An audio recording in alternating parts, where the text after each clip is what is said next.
Hello everyone, मेरा नाम है पूजा शर्मा। स्वागत करती हूँ मैं आपका अपने इस YouTube channel gate daily shine में।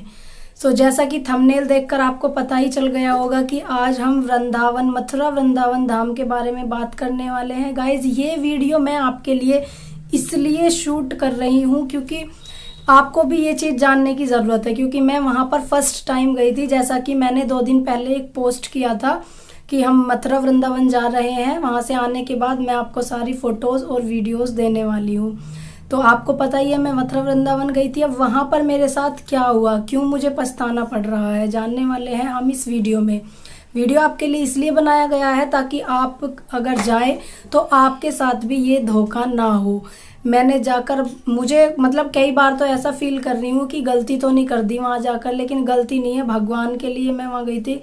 भगवान का नाम लेना कोई गलत बात नहीं है, लेकिन अलर्ट होकर सारी चीज़ें करनी है। यात्रा करनी है तब भी अलर्ट रहना है। अब अलर्ट कैसे रहना है मैं आपको बताऊंगी, क्योंकि मेरे साथ कई चीज़ें ऐसी हो गई वहाँ पर जिसके लिए मुझे बहुत पछताना पड़ रहा है। लेकिन वो वाली बात आपने सुनी ही होगी, अब पछताए होत क्या जब चिड़िया चुग गई खेत। तो 3 चीज़ें ऐसी हुई मेरे साथ। पहला तो ये हुआ कि जब हम जा रहे थे तो रास्ते में मेरी पायल निकल गई। तो मुझे एक लड़की ने बताया कि आपकी पायल निकल चुकी है, इसको उठा लो। मैंने उठा लिया और गलती तो यहाँ हो गई, उठाया और दोबारा पहन लिया। जब एक बार निकल गई थी तो मुझे पहले ही उसको रख लेना चाहिए था, गलती मेरी है। मैंने उसको उठाया और दोबारा पहन लिया। पहनने के बाद पूरा जितना भी ट्रेवल किया पहन कर किया, लेकिन जब मैं घर आई तो मुझे पता ही नहीं मेरी पायल कहाँ है। घर आकर भी नहीं, अगले दिन मुझे मेरे पैर में नज़र आई कि पायल तो है ही नहीं, वो पायल खो गई वहाँ पर। चलो कोई बात नहीं, सब्र कर लिया।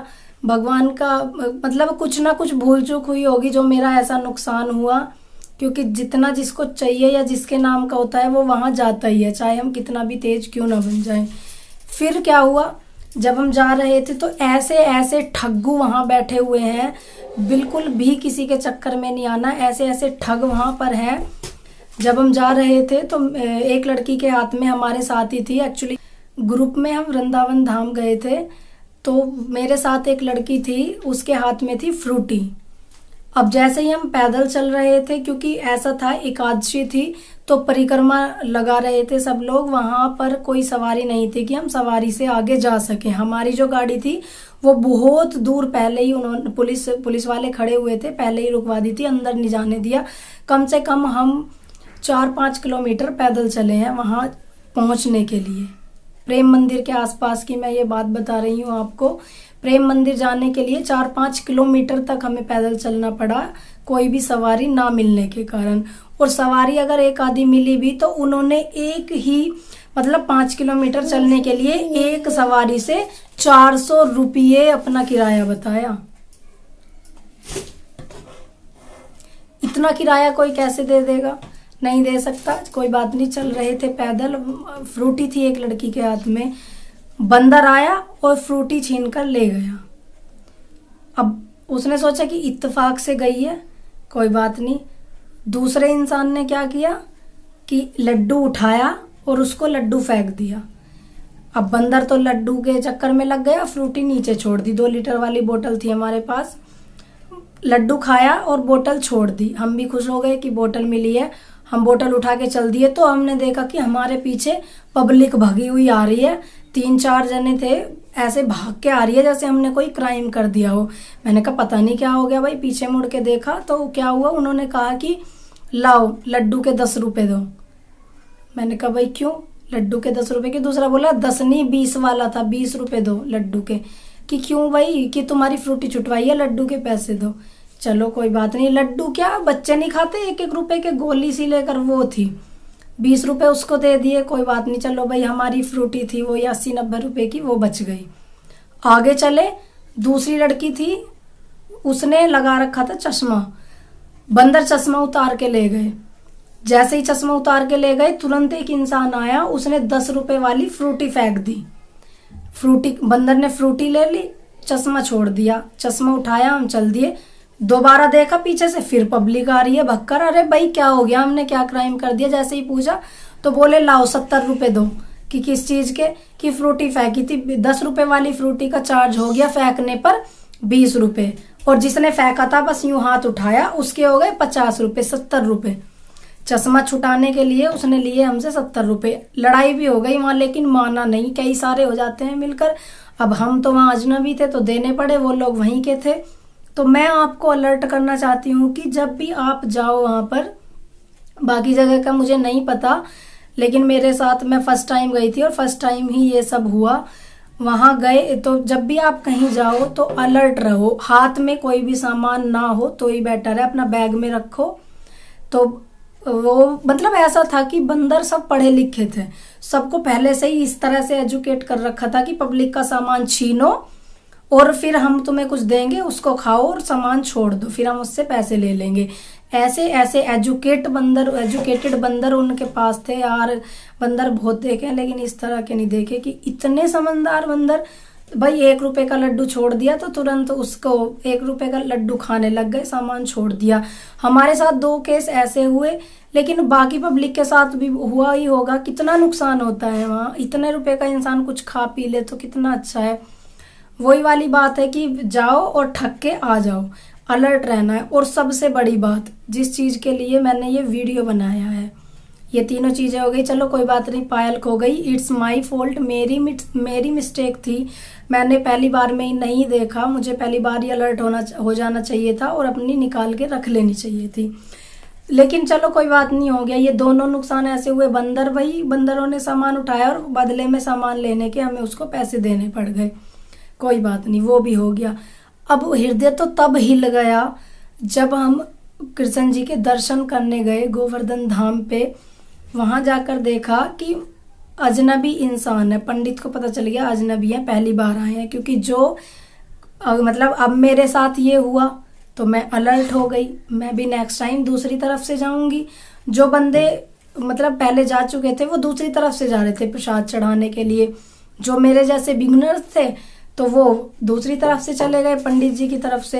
पंडित जी ने वहीं, क्या नाम है बिटिया, मैंने कहा ये नाम है, कहाँ से हो, वहाँ से आए हैं, कमर पे हाथ लगाया, कमर थपथपाई और आगे भेज दिया। मैंने सोचा कि कुछ भाई बताने वाला है, चले गए अंदर, कोई बात नहीं।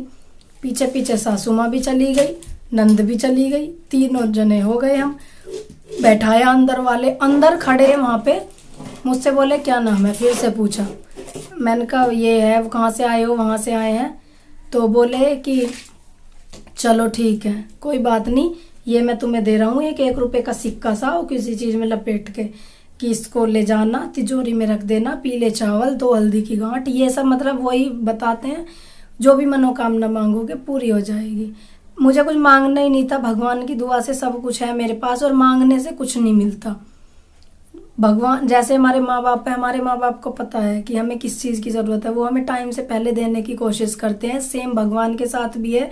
मैं तो देखो ऐसा ही मानती हूँ, उन्हें पता है कि हमारे लिए क्या अच्छा है क्या बुरा है, जो वो करेंगे सब ठीक है, मांगने की क्या ज़रूरत है। मैंने वो नहीं सोचा, चलो कोई बात नहीं। उसने बोला कि मैंने हाथ जैसे ही फैलाया कि लाओ दो, तो भाई हाथ में तो दिया नहीं, तुरंत बोला कि 10 किलो चीनी के पैसे दो, कल एकादशी है, दान करना चाहिए, 10 किलो चीनी के पैसे दो, भंडारा करेंगे। मेरे मन में कोई बात नहीं, चलो हम आए हैं यहाँ तो कोई नहीं, कुछ दान हो जाएगा, दे देते हैं, भंडारा हो जाएगा हमारे नाम से भी। अरे मम्मी थी और दीदी थी। मैंने बोला, जब मैंने उनको दे दिए पैसे, मैंने कहा कितने पैसे की आएगी, 450 रुपये। 450 रुपये हालांकि नहीं आती, फिर भी दे दिए मैंने, चलो कोई बात नहीं, दान हो गया मेरी तरफ से। तो अब मैं देती भी नहीं, जब उन्होंने घेर लिया तो देने पड़े, चलो दान चला गया, कोई बात नहीं। मम्मी से भी सेम बात, दीदी से भी सेम बात, मैं वहीं मौजूद। मैंने कहा कि हम तो एक ही फैमिली से हैं, अलग अलग क्यों ले रहे हो हमसे। तो बोला कि अंदर आई हैं ये अपने नसीब का लेकर आती हैं, तुम अपने नसीब का लेकर आई हो, तुम्हारा बच्चा है, तुम उसके लिए दान करोगी। उनसे भी ठग लिए, 200-200 रुपये उनसे भी ले लिए। क्या दिया, 1 रुपए का सिक्का दिया। मुझे नहीं पता उसके अंदर क्या है, मैंने नहीं खोला। एक पाउच में वो है, मतलब उसको पाउच में अच्छे से पैक कर रखा है। अभी तक मैंने उसका कुछ नहीं किया कि तिजोरी में रखना है। मेरा मूड खराब इतना हो गया कि जो मतलब पैसों की वजह से नहीं हुआ, बात ये थी, इंसान का दिमाग ऐसा ही हो जाता है, वो फिर आगे का कुछ नहीं सोच पाता। मैंने जो प्रसाद लिया था, फूल दूध तो हमने पहले ही चढ़ा दिया था, फूल और मिठाई, चढ़ाने ही नहीं पाए, भोग भी नहीं लगाया मैंने भगवान जी को, पैसे दिए और वापस निकल गई, ऐसा माइंड हो गया। और अब तक पछता रही हूँ कि जिस चीज़ के लिए गई थी, कपड़े लेकर गई थी मैं कृष्ण भगवान के लिए कि उनको वहाँ पर अर्पण कर दूंगी या जो पंडित जी होंगे उनको दे दूंगी, लेकिन मूड खराब ऐसा हो गया वहाँ बैठकर, ऐसा दिमाग कर दिया उन्होंने कि कुछ और सूझा ही नहीं, कुछ और सूझा ही नहीं, दिमाग में ही कुछ नहीं आया। वापस ले आई, कपड़े भी प्रसाद भी, पूरा का पूरा जो भी डिब्बा लिया था पूरा वापस ले आई, कहीं भी भोग नहीं लगाया। दिमाग ऐसा हो गया, क्योंकि वो ये ना भोग लगाते फूल चढ़ाते टाइम लगता, उन्हें तो और बंदे घेरने थे, पीछे से और लाइन में थे जो बिगिनर्स वहां पे गए हुए थे, जो पहले से ही जानते थे वो दूसरी तरफ से चले गए। तो आपको इसीलिए अलर्ट कर रही हूँ कि जिधर पंडित बैठा हो उधर से तो कभी ना घुसे, और अगर घुस भी जाए तो कोई बात नहीं, लड़ना पड़े तो लड़ो यार। इतने मतलब हम दान देंगे, गरीब गुरबा इतने खड़े हुए थे वहां, उनको नहीं दे देते। मतलब पंडित के नाम पे भी बस क्या ही बोलूं, मुझे ही पाप लगेगा, ऐसा नहीं बोलना चाहिए। लेकिन आप लोग अलर्ट रहें बंदरों से और इन पंडितों से, बिल्कुल अलर्ट रहना है। कभी भी जाओ तो अपना सामान बैग में रखो, बाहर हाथ में कुछ भी ना हो, और ऐसे ऐसे पंडितों से दूर रहें, सावधान रहें। और अब लास्ट बात यह है कि परिक्रमा लगाने के लिए 21 किलोमीटर की परिक्रमा है, वहाँ 21 किलोमीटर परिक्रमा लोग पैदल भी करते हैं और सवारी से भी करते हैं। मिनी मेट्रो थी तो वही रिक्शा वगैरह उनसे करते हैं।